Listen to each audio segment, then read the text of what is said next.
Welcome to the Embodying Excellence podcast. I'm your host, Carlo, and I'm here with Brenden. How are you? Good yourself? Good, man. So, what are we talking about today? Talking about overcoming food addiction today. Oh, that's a big topic. That's a very sensitive topic for me. I know for a fact I'm a big foodie, bro. Fuck, dude. Like, if there's a good meal in front of me, I'm fucking smashing it. Yeah. That's a big one. And especially because, as well, like the obesity rate is something like 71%, 72% in this country, and in other countries it's very high as well. Like, it's a very, very important topic. Yeah. It's more so like talking about using food as well as fuel and to nourish yourselves rather than just eating for the sake of it and those sort of things as well. Yeah, we've all been there. Like when we just eat for the sake of eating. Like we're watching a movie and we just think, oh yeah, a packet of chips won't hurt. Yeah. And then you get that packet of chips, you eat the packet of chips, and you're like, oh no, you know what? I could probably go use some snacks in the fridge. And you go to the fridge and your fridge is getting watched more than the movie is, and you're just going, what the fuck am I doing? And I know because that's something that I've done a lot in the past, where I'd be watching something and then I'd go eat all the fruit in my fridge, and like it'd just be one movie. And then because when I was living by myself, like I just refused to have junk food in the house, and so then when I was at my parents' place, like there'll be times where I'd just be staying up really late and eating all of their food, and I knew that it was a problem because for me it was just this feeling inside of, oh my god, like this is disgusting, I'm disgusting, and to comfort that I'd eat. And so it's just a cycle that keeps going, isn't it? Oh, absolutely. And it's one of those things to actually recognize it as well, because like it took me quite a long time to recognize. Now I'm on quite a good wicket because like this story is as recent as last year, and so now I'm on a pretty decent wicket, like with food. It's not even tempting anymore. But yeah, it's a big deal. It's a big deal because you do use food as fuel, but at the same time, when you don't have access to nourishing food, like because you go to the supermarket, like, and there's a health food section in the supermarket. I mean, if there's a health food section in the supermarket, then what the hell's the rest of the supermarket? What's the rest of it? Right, what's the rest of the supermarket? And so, majority of people, one, don't even know that there's a health food section in the supermarket, right? Let alone them actually eating any health food in general. And then secondly, they're also just buying from the rest of the supermarket, whether it's confectionery, whether it's sweets, whether it's savory foods. I wouldn't even say it's food. Like it's just processed chemicals just all put together to be classified as food. And so, and then when they're eating that, and they're also wondering why don't they feel so good all the time, it's because what they're putting in isn't fueling at all. So people that do have these addictions are not just addicted to the food, they're addicted to the feeling they get every time they eat it. And so, and again, I use myself as an example, like I was just eating because like the food just, it tastes so good in my mouth, and then I get this sour aftertaste later. I get these stomach cramps later because it just wasn't nourishing, and then the ingredients in there are just fucking garbage. And you go, well, do I continue doing this? And then your mind logically is going, no, this is it, we're done, Subconsciously the following week, you're doing exactly the same things you're doing last week. And it's just this repetition of habit where if you don't deal with what's going on inside, then on the outside, you're going to do exactly what you were going to do anyway, regardless of how many times you tell yourself, hey, I'm not doing this anymore. And like I said, it's personal. Like, this particular topic for me is personal because, like, I've gone through it I've personally had difficulty with this subject for probably 20 years. It's part of the reason why I became a coach as well. Like to really just work on myself.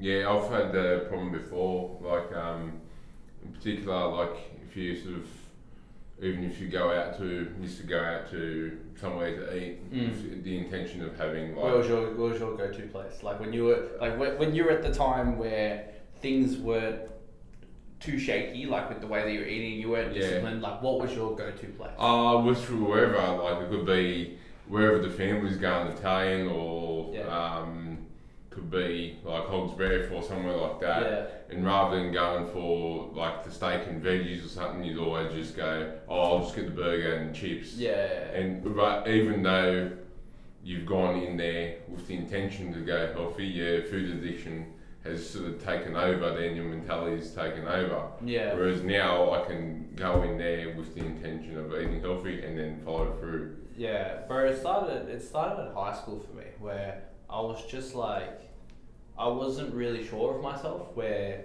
like I wasn't in too many friends groups per se. Like I didn't feel like that I was a solid part of the group. I just felt like that I was just there, like physically, but emotionally I was just distant. And so because I felt that disconnect as well, like it felt uncomfortable.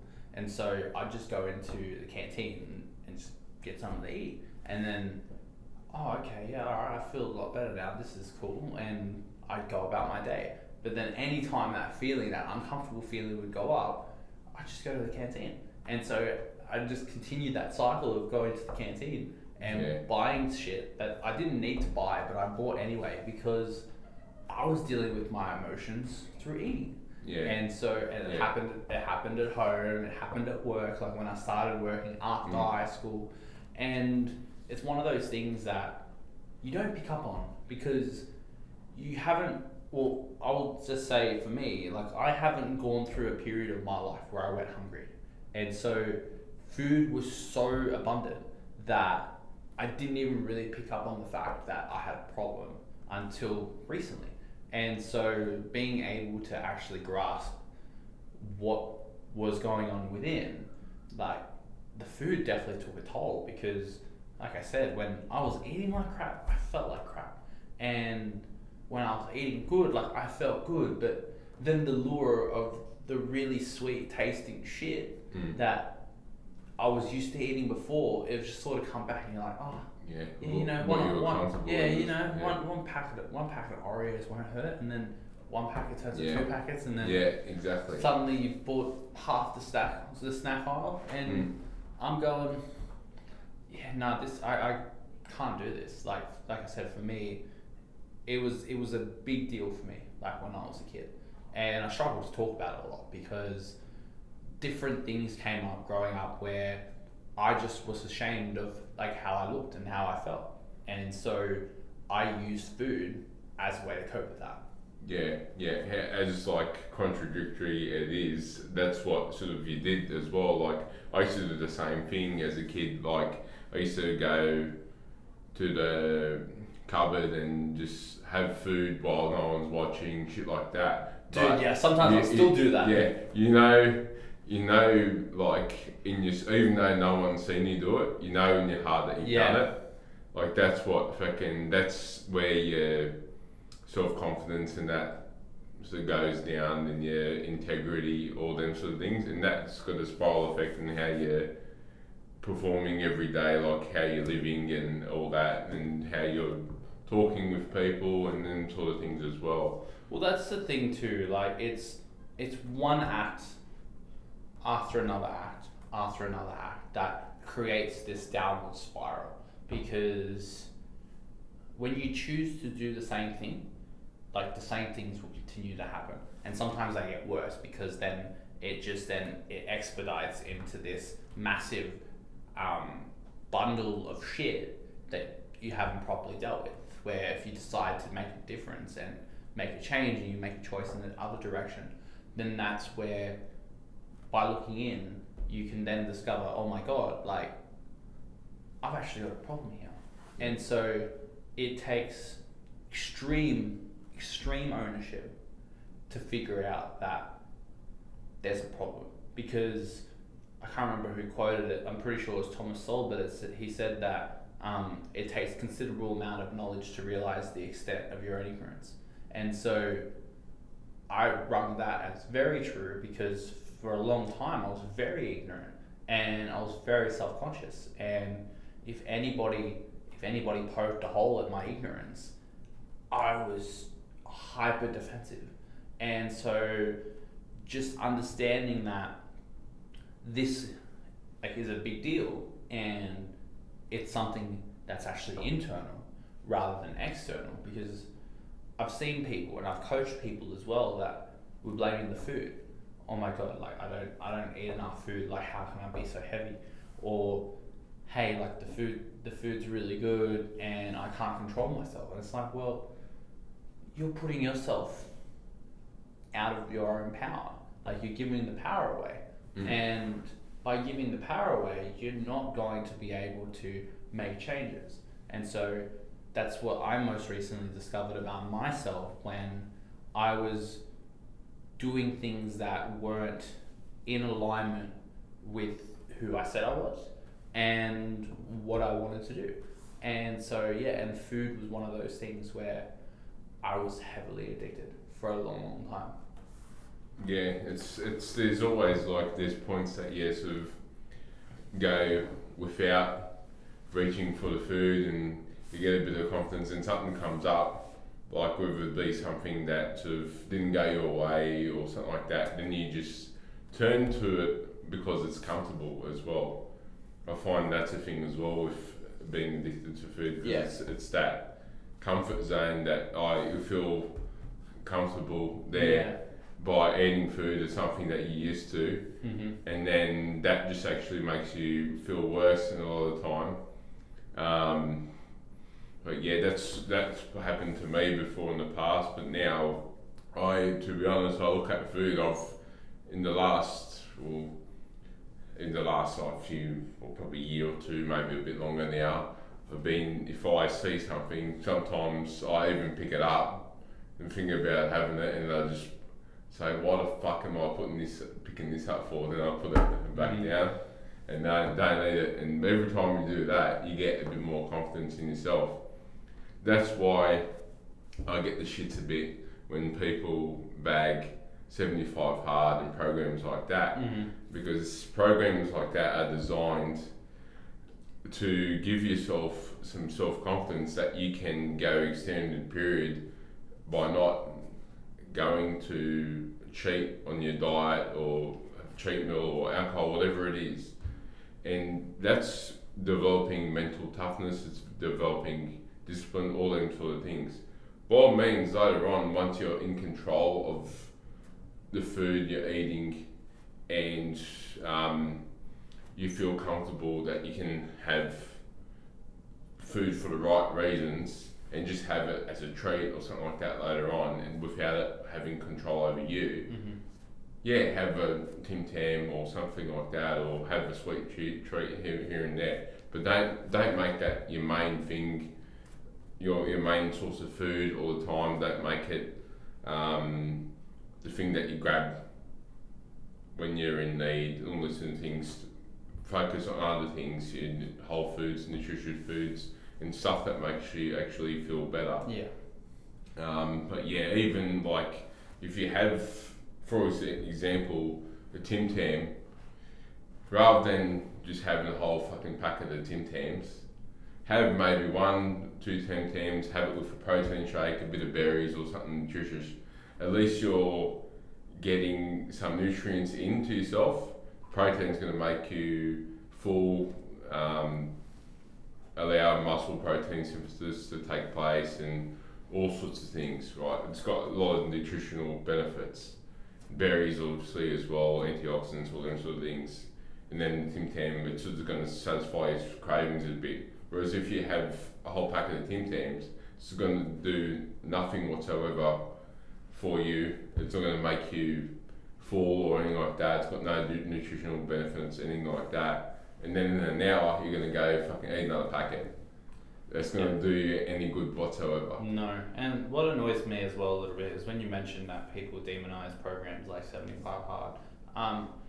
there are also programs on television that advertise for different foods to be consumed, and people watch those advertisements and goes, hey, I could go for that sort of thing, and then they go for that sort of thing, and those advertising dollars they spend on psychologists and psychiatrists to get people continuing to watch their ads and then consume their products. They don't even think to go, hey, people are spending all of this money and doing all this psychology so they can get me to consume their products that aren't even good for me, but you know what?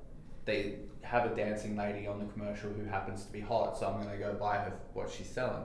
And then they have the gall to go, hey, 75 hard is too extreme. And it's like, dude, they're spending billions and billions of dollars on advertising and marketing and getting the right amount of ingredients and things to taste a certain way so that people continue to eat those products and poison themselves. And you want to tell me that 75 hard's extreme? That's extreme. Yeah. Like that's insane, and that's not just in food. Like that's in they're in commercials for cleaning products. They're in commercials for if there are any sexual commercials. Like all of these different areas that people go to advertise for people to do activities that have no conducive measure towards their goals whatsoever and completely distract them. People, advertisers, go through this extreme process of getting people so distracted that they're just spinning their wheels in whatever it is that they decide to do and end up not really doing anything at all and eating all this crap. And they want to demonize a life-changing program like 75 Hard. Like, come on. Yeah. Like, and so what I find is that when people are in this cycle of addiction, whenever they're in this cycle, they have no idea that they're there, right? And that's what a lot of this food does to people. It's to get people what's the quote? So if you don't want people to know that they're in prison, you need to get them to make sure that in their minds they don't believe that they're there, even though that they are. Yeah. Right? And so they know that the food that they're eating is probably not good for them, but there is so much advertising bombarding them that the food tastes good and you live this really luxurious life by eating our products and yada yada. Like it's all bells and whistles, so that people just remain anonymous to the fact that what they're actually eating is killing them. And so taking a healthy approach, completely disconnecting from social media, the news, advertising, things like that. Like it's a part of our lives, I get it. Like advertising is everywhere. I advertise for my business, you'll eventually advertise for your business. It's not like advertisements are bad. But if you're that person that complains about one thing and then completely neglects another, despite those things that you're complaining about being in your control, and then neglecting the things that you should be doing in the first place, then you're the problem. And when it comes to food addictions, the answer is you making a different decision and knowing that you have all of these people that are advertising all of their products to you means that there is some worth in you, where your energy, your perspective, your point of view matters. Because if they wanted you to think, they wouldn't be bombarding you with these ads. They wouldn't be bombarding you with all these foods that taste really good but also are really shit for you. They just want to keep you docile so that then you're continuing to just eat their products. And honestly, like, it's very sad. But at the same time, it's also very painful, because when you get caught in that trap where you're thinking really poorly about yourself, so to cope with that sense of inadequacy, you go and get some shit food to eat, you'll just continually perpetuate the cycle rather than break the cycle by going, hey, I'm thinking this, but what I'm thinking isn't reality either. It's just a distortion. And so I just need to change the way that I think, not, hey, I need to go get some takeaway because I'm feeling a little bit hungry even though I'm not hungry and I just feel like shit. Yeah. And so learning to discern between, like you were saying earlier, like food for fuel and then food for just the sake of food. A lot of the times we don't understand anymore that food is fuel because there's so much of it. There's so much food that we're so abundant in food that food as fuel is a really foreign concept where people just go, well, food's food. You just go to the supermarket, you go buy your food, you go home. Yeah. And you do that every week when you get paid. And so it's just this continuous cycle that we all live in. And so by going, hey, wait a minute, this isn't the whole story, then you can start making some changes. Yeah, 100%. And unfortunately, the system is designed to make you hooked on their products as well, like all the chemicals and stuff. They're addictive, right? So the more addictive they are, the more you eat. The more you eat of them, the more likely you're going to become obese from them, and then you're going to be more reliant on their products as well. They're going to be more reliant on their medication, more on their streaming services. All them sort of things are all interrelated. They're all sort of the same people have investments in them companies, so they're going to want you through following that system to be hooked on it for life.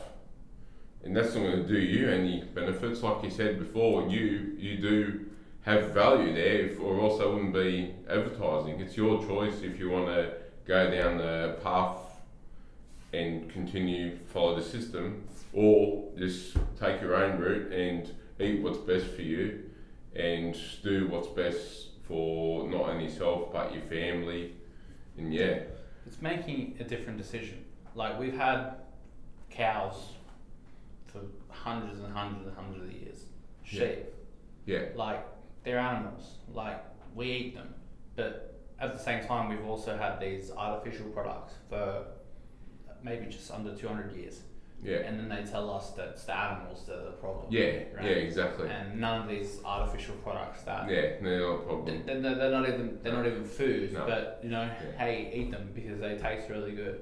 And no problem with them. No, not at all. No. So that is then like the double standard that people, especially people that don't have that set of understanding yet that food's consuming them rather than them consuming food. Like, because there's a big difference there as well, because if food's consuming you, then you have no control over whatsoever.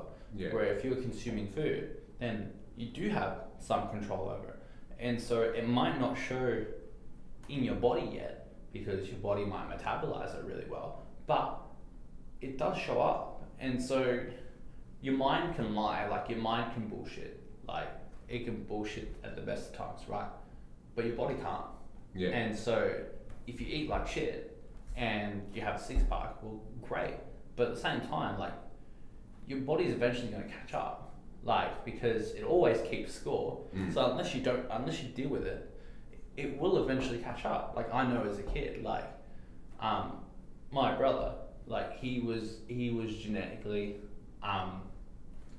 lean, and so like he would still eat whatever was served for dinner and things like that, but at the same time, like he worked pretty hard like on his body to keep it lean. But at the same time, like there was just moments where I was just thinking, fuck, why don't I have that? And I just had this. And so knowing that people are different, but at the same time also have shit going on, if that's not addressed, it ends up catching up to you. Yeah. And so you need to take into account that understanding yourself and where that core emotion is as to why you're using food as a way to cope with that said core emotion will then allow for you to then overcome that food addiction. Because without it, then you will just consistently consume food, and then food will just end up consuming you, and then anything bad that happens, oh no, I need to eat. Like, oh, I feel my relationship's breaking down, you know what, I'm gonna eat food. Like, I lost my job, I'm gonna eat food. Things aren't working out, oh, I'm gonna eat food. That's when it consumes you. But then you make that choice, hey, I'm not gonna let this consume me anymore. And you take the right steps to go, well, hey, you know what? Things are breaking down, great, time to fix them. Not fix myself up, feed. My relationship's not working, great, I'm gonna go make it work, not work myself up, feed. I lost my job, okay, cool, I'm gonna go get another job. Not, hey, I'm gonna go get another feed, right? Yeah. And so, different things don't all require the same outcome. And a lot of the time with food addiction, whatever happens, we can go back to food. And so when that's no longer the identifying narrative, like the identity of the narrative, where anything bad that happens, I can go eat food. If that's no longer the core story, and the core story becomes, hey, anything bad happens, I can go ahead and I can go fix it because it's within my control to go and fix it. Food's not going to be the story anymore. The story is going to become, hey, I'm that guy that persevered. I'm that guy that was resilient. I'm that guy that overcame, or gal that overcame and did what they needed to do so that they could live the life that they want. Not, oh, stuff didn't work out. Well, okay, I'm going to go complain about stuff that didn't work out and then go and eat a meal. Eat 3 meals, eat 5 meals. Because I've watched it. I've done it. Like, I've watched other people, but I've looked at myself as well. I'm going, man, things aren't working out. Fuck, I need to go eat. Like, oh shit, I haven't eaten today. Like, and I haven't done a whole lot, but I still need to eat, so I'll go and eat. And that's just that recurring story. And so when that's no longer the story, then that's how you can overcome that addiction. Yeah. I'm finding the more sort of emotional that you are, the more reliant you are on food as well.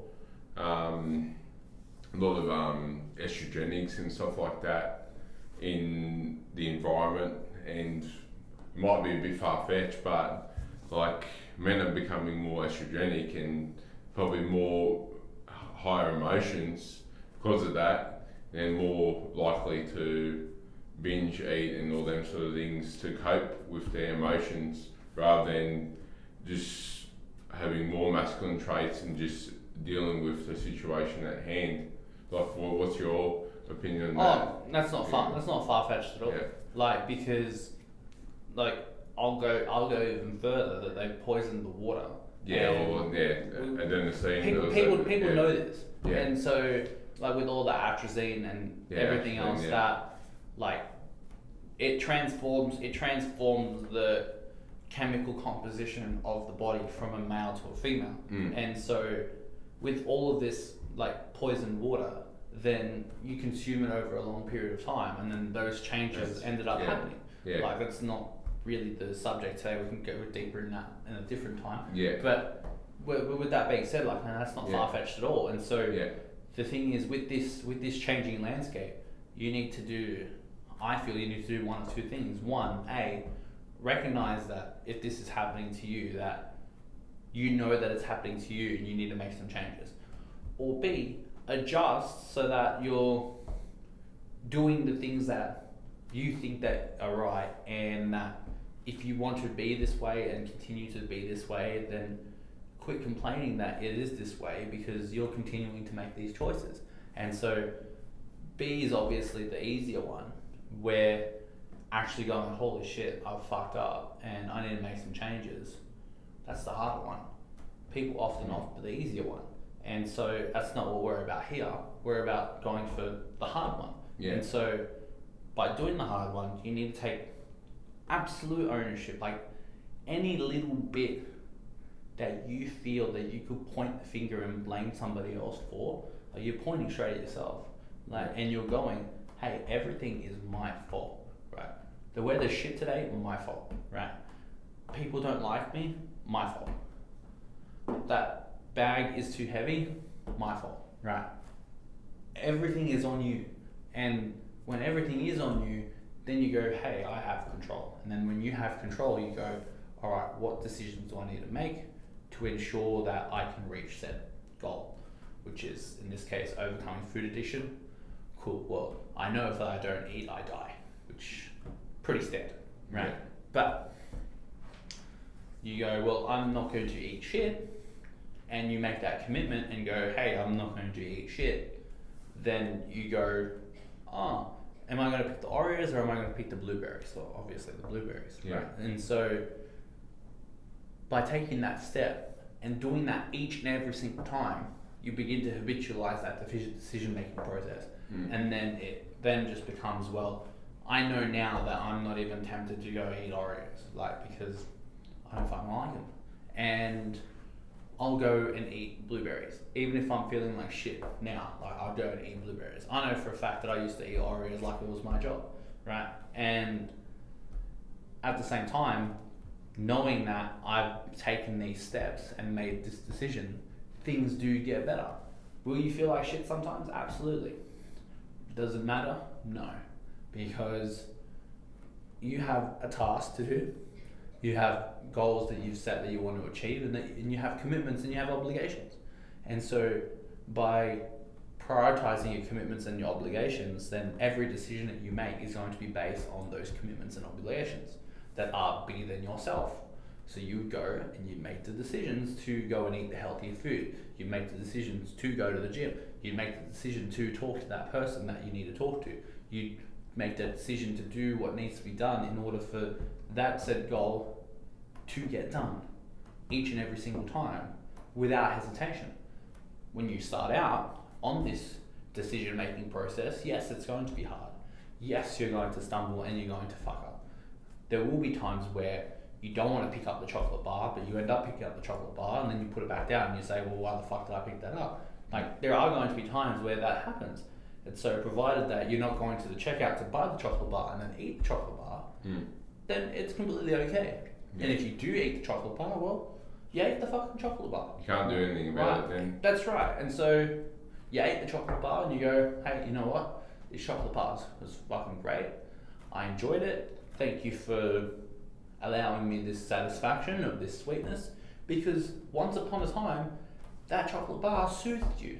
Once upon a time, whatever you were dealing with, you didn't have the tools or the skill set to overcome said emotion, so you used the chocolate bar. Yeah. So the chocolate bar was actually not the problem. The problem was that core emotion that you were feeling initially. Yeah. And you said that the chocolate bar was the solution. And so now you have all these tools to learn how to emotionally regulate, so you begin using these tools to the point where the chocolate bar is no longer the solution. You can say, hey, you know what, chocolate bar, it was great while we had it, I've got this now. And then you go ahead and you go and do that. So it all just begins with, in the mind, going, hey, I'm not going to be like this anymore. And then deciding each and every time that there's a decision to be made, hey, this is the decision that I'm making today based on how I feel, based on what's right. And so how I feel what's right is the goals and commitments that I've set myself, not, oh my God, I woke up on the wrong side of the bed this morning, fuck the goals, fuck the commitments, I'm gonna go eat whatever I want. And that's a recipe for disaster. That's a big recipe for disaster, because then things just begin to spiral, and then if you thought that things were out of control now, it'll get worse. And I know that because there was a time where I felt really good about myself and I was comfortable with how I looked, but in my mind I was not comfortable with how I perceived myself, and so I used food. And then food has led me to where I currently am at the moment, where I'm going, hey, I now feel really comfortable with how I perceive myself, but then also uncomfortable with how I look, because I feel as though that I could be doing way more. And so now I'm going, okay, now with this self-perception of myself where I feel pretty good about myself, I'm going to use that self-perception energy to then do the work that I need to do, so then I become comfortable with how I look and feel. And so it's always a consistent work in progress. Being able to build yourself up from the bottom, it just takes you looking up and going, hey, I'm going up there, and no one's going to stop me, and doing it. Yeah, it's just all about keeping your promises to yourself. Yeah. As well with that, and even like there's going to be difficult situations. The more you, like, such as going to the office, everyone's got pizzas, stuff like that, and you've got your own meal plan. Like you can either eat what you've got there in front of you, like all the pizza and stuff, or you can just stick to the meal plan that you've made, that you've cooked yourself, that you know that's got a lot of nutritional benefits. Like every time you do that, you're gonna get more confidence in yourself because you've tossed aside that pizza and eaten what you've made up for yourself, and that just keeps going up. Snacks, everything, all sorts of things. That's exactly it. And by doing that consistently, you build that momentum. And then once you've built that momentum, and then it just action after action after action, then the momentum, it just becomes this snowball effect where like a big snowball just can't be stopped. Like it just rolls and it continues to roll, and it'll roll for the rest of your life if you choose to. Because then if you let things stop you, or you let other people say what they think, and you let them get to you, then that's where the snowball stops. And so for that not to happen, you need to continue to compound those deposits of committing to the promises that you make to yourself every day, and fulfilling said promises that you make yourself every day.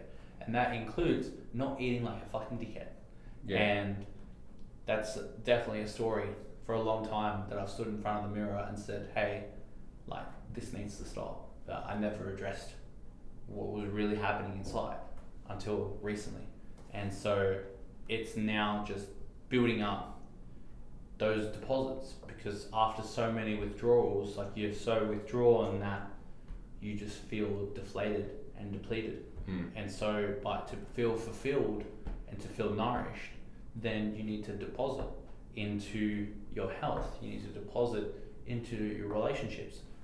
Do service and do good for yourself and for others, so that then those deposits continue to build up, so that then the addictions no longer take effect in your life anymore, because now you're addicted to your health, you're addicted to your success, you're addicted to the success of other people and helping them achieve what they want to achieve. And so fear is the root of addiction of self, where love is the root of addiction for others, like for others' well-being, for others' success, for your own success as well, not just for yourself but for your family, and for your future friends and your future like extended family and whoever it is that you encounter in your life. Like it all comes from a place of love. And so to overcome any addiction, the first step is to acknowledge that you're addicted in the first place, and then go at a deeper level as to why the addiction is taking place in the first place. Like, what is it exactly that you're trying to cope with, that you're using a particular substance to cope with core emotion, and then learn to remove said substance and replace it with something healthy, something palatable, whether it's meditation, whether it's talking to a friend, whether it's seeing a therapist, whether it's exercising, whether it's anything. As long as that core emotion is consistently being addressed and it's being regulated, your body's going to be able to then recover, because your mind's not all over the place anymore, because the body follows the mind and mind follows the soul. And so if the soul's not intact, then the mind's going to be all over the place. And if the mind's all over the place, the body's going to be all over the place.